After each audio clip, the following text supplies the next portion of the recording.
Overthinking is the silent killer of peace, the invisible war that drags you into imaginary battles, draining your energy over things that haven't even happened yet. It feels like control, like preparation, like you're solving the problem. But most of the time, you're just sinking deeper into mental loops that keep you stuck, anxious, and disconnected from the life unfolding right in front of you. Overthinking makes you rehearse pain that hasn't arrived, predict rejection that hasn't happened, and try to solve outcomes that you were never meant to control. It robs you of the present, erodes your confidence, and traps you in the endless search for perfect certainty, a search that doesn't exist. The more you feed it, the more it convinces you that you're not ready, that you need more answers, more signs, more time. But the brutal truth is this: overthinking is a habit, not a reflection of wisdom. It's a symptom of fear, of needing to predict every possible move because you don't trust yourself to handle what comes. The more you spiral, the more you bleed your power. And what you need is not another round of analysis. You need to reclaim your ability to move, to decide, to hold steady in uncertainty. This isn't about forcing blind action. It's about breaking the chains of mental paralysis that are quietly holding your life hostage. If you've been trapped in your head, this is the moment to step out. This is exactly how you stop overthinking and start living with clarity, strength, and calm. Overthinking controls you because it hijacks your attention, poisons your decisions, and convinces you that the answers you're looking for can only be found by thinking harder, digging deeper, and rehearsing every possible outcome in your mind. But the more you overthink, the further you drift from clarity, because you stop living in reality and start living in projections. Overthinking is not just a mental habit. It's a survival response rooted in your nervous system, trying to keep you safe by anticipating threats that might not even exist. It lures you into believing that if you just think long enough, you can avoid pain, avoid failure, avoid loss. But what it actually does is trap you in hesitation, paralyze your ability to move, and keep you stuck inside imaginary scenarios that drain your life force without ever solving the real issue. It's subtle because it feels like you're doing something productive. You think you're analyzing, preparing, troubleshooting, but you're just looping, replaying the same fears in different disguises. And the more you feed those loops, the more your brain strengthens them, creating a default pattern where you no longer trust simple decisions. You no longer move with ease, and you begin to see every step forward as a risk that must be overanalyzed before action. The danger is not the thoughts themselves, it's the grip they have on you. Overthinking strips you of your calm, your instinct, and your ability to build momentum. It keeps you circling the same questions with no exit strategy, because overthinking isn't designed to create solutions. It's designed to keep you stuck where you feel safest, in your head, away from the threat of failure, but also away from growth, from peace, from the life you actually want to live. The most dangerous trap of overthinking is that it convinces you that you are in control, that by mentally rehearsing every possibility, you can prevent bad outcomes, avoid mistakes, and somehow outsmart life. But the reality is, overthinking is not control, it's an illusion of control that keeps you locked in anxiety while real control is quietly slipping away. When you overthink, you build a false sense of safety by believing that more information, more predictions, and more mental preparation will guarantee success or protection from pain. But life doesn't work like that. Most outcomes are shaped by action, not by thought. The more you spiral in your head, the more you delay decisions, and the more you erode your ability to respond to life with presence. Overthinking makes you believe that if you can just calculate every angle, you can outmaneuver uncertainty. But what you're really doing is feeding indecision and teaching yourself that you can't trust your own judgment without exhausting every possibility first. This is why overthinking feels addictive, because it gives you the temporary comfort of doing something while you're actually avoiding the real work, which is moving forward despite uncertainty. And the longer you stay in that cycle, the more powerless you feel, because thinking never delivers the emotional security you're chasing. It only deepens your need to keep thinking, to keep controlling, to keep looping, as if the next thought will finally be the one that solves it all. But overthinking doesn't solve, it stalls.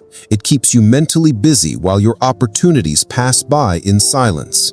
Real control comes when you break that pattern, when you step forward with calm acceptance that you may never have all the answers, but you trust yourself enough to handle what comes anyway. At the root of overthinking is not the need for more information, it's the fear of uncertainty, the deep resistance to accepting that some things in life will never be fully predictable, fully controlled, or fully safe.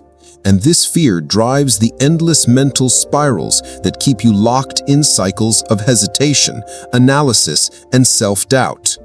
Overthinking is the nervous system's desperate attempt to create certainty where there is none, to avoid risk by mentally preparing for every possible scenario, to build walls around your decisions in the hope that if you think hard enough, you can prevent failure, rejection, or regret. But life doesn't reward this illusion. Life moves forward with or without you, and those who build emotional strength are not the ones who overthink the most. They are the ones who can sit in uncertainty without collapsing, without needing constant mental rehearsals to feel safe. Overthinking is a self-soothing mechanism for people who can't yet tolerate the unknown, who are terrified of making a wrong move, of not being ready, of stepping into situations where outcomes are out of their control. And the more you feed this fear, the more you condition your mind to believe that uncertainty is dangerous, when in fact, uncertainty is the natural state of life. You never know how things will fully unfold, and your power is not in predicting the future, it's in building the strength to navigate whatever future arrives. Overthinking tricks you into believing that certainty is a requirement before action, but it's not. The real skill is moving despite uncertainty, deciding despite doubt, and trusting that you will figure it out along the way. When you stop fearing uncertainty, overthinking loses its grip, because you no longer need to mentally rehearse every outcome to feel safe. You build your safety from within. Overthinking weakens you because it silently kills action. It drags you into a loop where you confuse preparation with progress. But in reality, you're feeding paralysis while life moves on without you.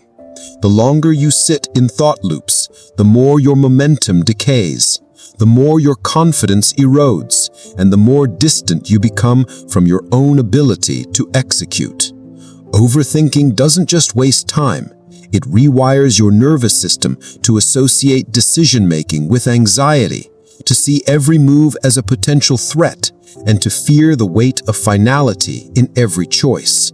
You start to believe that every decision is permanent, that every step is dangerous, that if you don't solve everything in your mind first, you'll collapse under the consequences.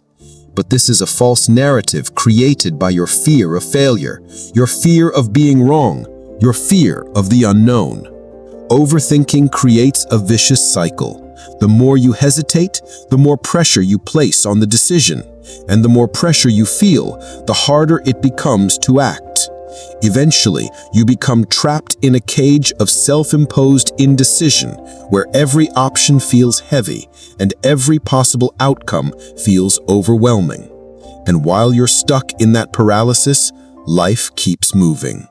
Opportunities fade, people drift, doors close, and you're left holding a pile of unexecuted plans while your mind convinces you that you just needed a little more time to think. The truth is, Most decisions don't need more thinking, they need more courage. The answers you're chasing are often on the other side of action, not analysis. The shift from overthinking to calm action begins the moment you realize you can't think your way into certainty. You can only act your way into clarity.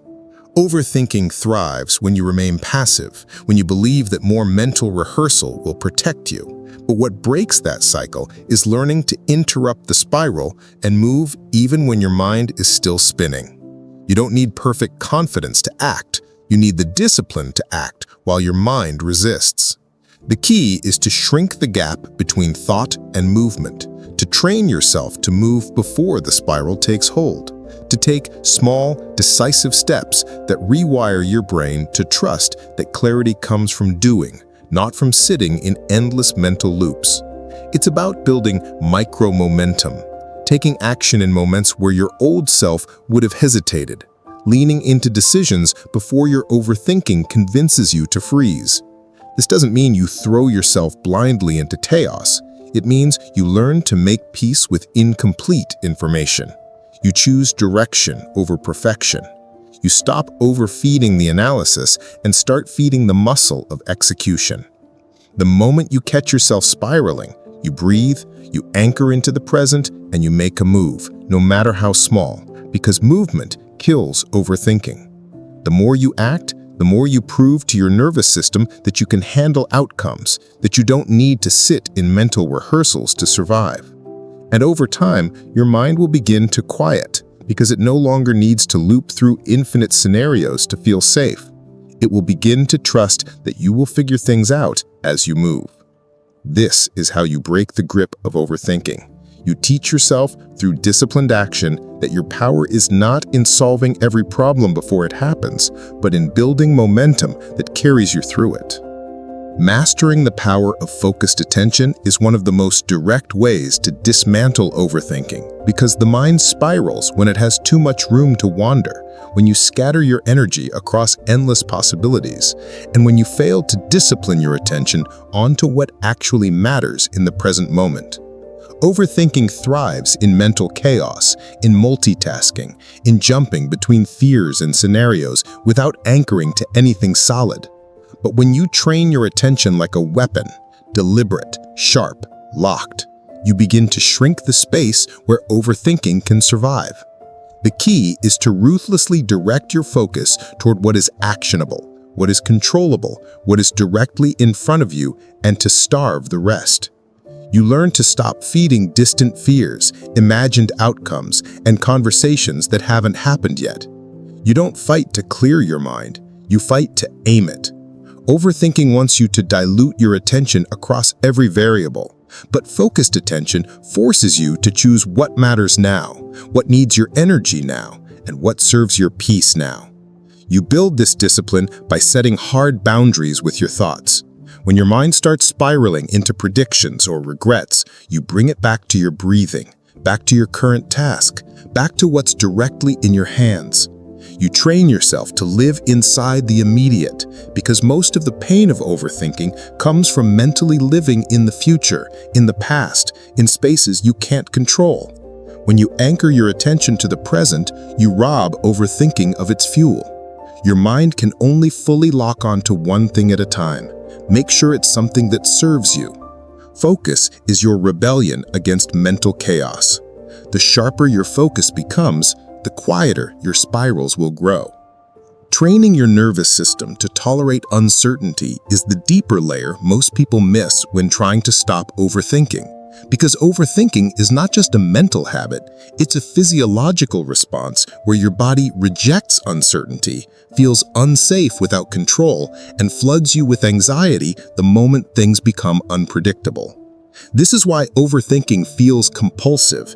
It's your nervous system desperately trying to regulate itself by creating the illusion of safety through mental rehearsal. But to break this, you can't just think differently. You have to condition your body to sit in uncertainty without panicking, without spiraling, without urgently trying to resolve the discomfort. You train this by deliberately exposing yourself to uncertainty in small, controlled ways. making quick decisions, leaving messages unanswered for longer, stepping into situations where you don't have all the answers, and instead of rushing to overthink, you practice breathing through the tension. You tell your body, I am safe here. I can sit in this. I don't need to solve everything right now. The goal is not to eliminate discomfort. The goal is to build capacity to hold it without collapsing into compulsive thinking.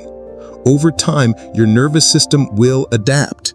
It will learn that uncertainty does not equal danger, that you don't need to predict every outcome to survive, that you can move with incomplete information and still be okay. This is how you rewire yourself. You face the physical urge to overthink and you don't feed it.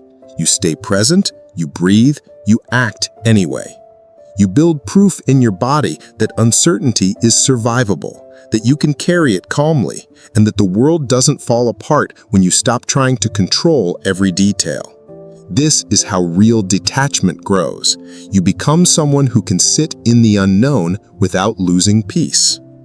Living with a bias toward action over rumination is the final weapon to break free from overthinking. Because when you build the identity of someone who moves, who decides, who takes imperfect steps forward without drowning in mental spirals, you create a life where overthinking simply can't keep up with your pace. Most people think themselves into exhaustion. They sit in their heads rehearsing, doubting, hesitating, trying to manufacture perfect conditions before they move. But this life belongs to those who execute, those who embrace messy action, those who trust themselves enough to walk into the unknown without waiting for every answer. You have to rewire yourself to see movement as the priority, to build momentum as your default, to value direction over perfection.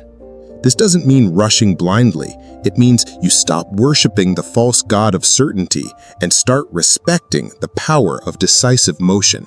The more you act, the less oxygen you give to overthinking, because your mind will be too focused on navigating what's real instead of spinning on what's hypothetical. You build this bias toward action by shrinking decision timeframes, by setting deadlines for choices, by moving when you feel the hesitation begin, not after it consumes you. You interrupt spirals by stepping forward, by anchoring your energy to what you can build, create, or solve right now. You stop giving your mind infinite space to wander, and you start living in rhythm with motion.